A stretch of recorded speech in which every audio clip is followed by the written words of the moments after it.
Joining us right now is former Chief of Staff under George W. Bush and Rock Creek Global Advisors Managing Director Josh Bolten, right here with us. Josh, good to see you. Good morning, Marie. Thanks so much for joining us. Thanks for having me in this spectacular place. It really is. So first, give us your sense of what we've heard so far in these confirmation hearings, and then I want to get your take on what we just heard from Mnuchin and the 2008 crisis.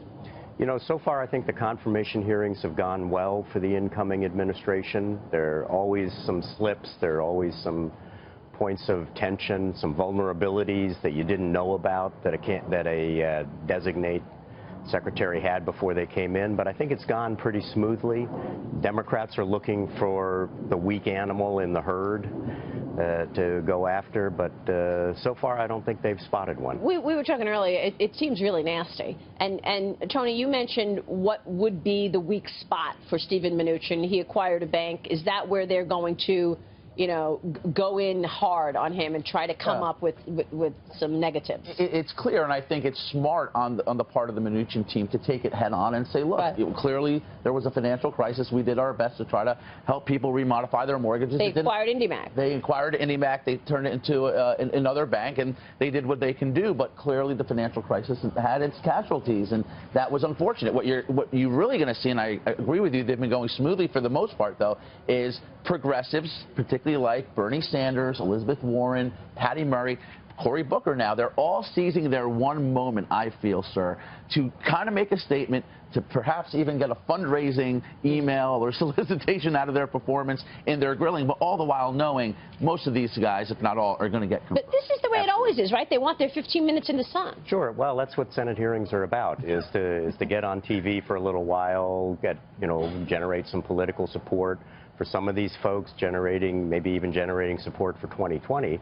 But so far, they're not finding the animal that they can take down, and it's just political theater at this moment. It happens every 4 years. Do you think Steven Mnuchin and Rick Perry will get confirmed as well? I do. Yeah. I mean, it happens every 4 years, but this is particularly ugly. Yeah. I don't think that we're talking about like what we've seen before. Don't you agree? You know, we've seen elements of it before. We haven't seen it across the board the way we're seeing it now.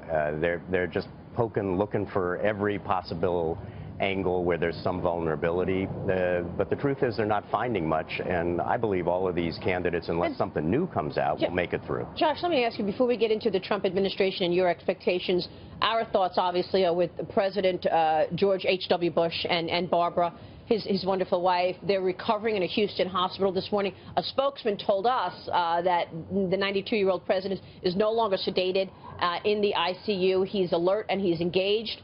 The president-elect wished the couple well on Twitter yesterday, by the way. Donald Trump said, looking forward to a speedy recovery for George and Barbara Bush. Thank you for your wonderful letter.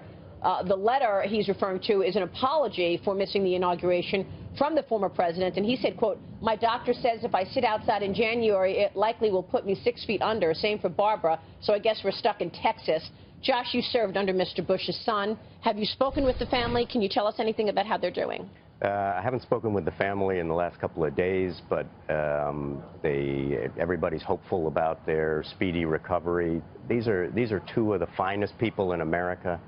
And I think for both the incoming president and the outgoing president, they can look to President Bush 41 as a great example of the kind of dignity and integrity that the occupant of this office behind us demands. It's true. There was real dignity. And do you think you're seeing that kind of dignity this time around with the transfer of power?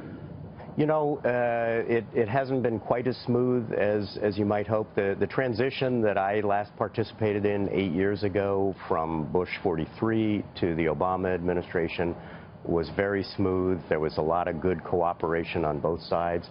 It hasn't been quite as good, I believe, this time around, but they're really making an effort. And, you know, there's wide political differences. There's a lot of political animosity going on. But for the most part, what's happening behind the scenes is professional, it's dignified, it comports with what the office demands. And both Bush 41 and 43, I think, set a standard as former presidents not to interfere with the current president's policies. I don't get the sense that Barack Obama is going to follow that tradition. And yesterday, in his final press conference, he was given an opportunity to describe what kind of ex-president he would be. And he made it pretty clear that he's going to stand up for things that he believes if he feels President Trump is going off course. Yeah. I mean, is that right? I won't speak unless I do.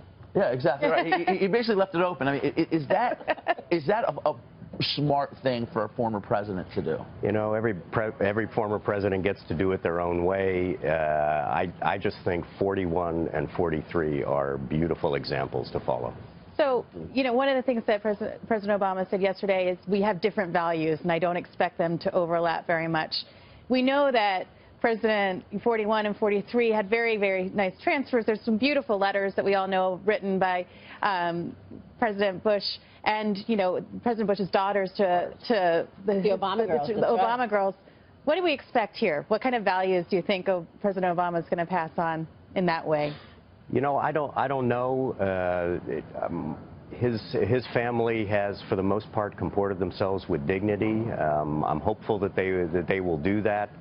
It's sometimes tough to do because President Obama leaves, you know, before the end of his working life, really. Same with President Bush 43. And it's a little hard to restrain yourself and to let the next guy do his job properly, but it's the right thing to do. 43 did it, though. He did. Yeah. And he's still doing it. While being attacked. Right. Yeah, that's right. Good to see you. Thanks so much, Josh. Thanks Josh for having Bolten me. joining us there.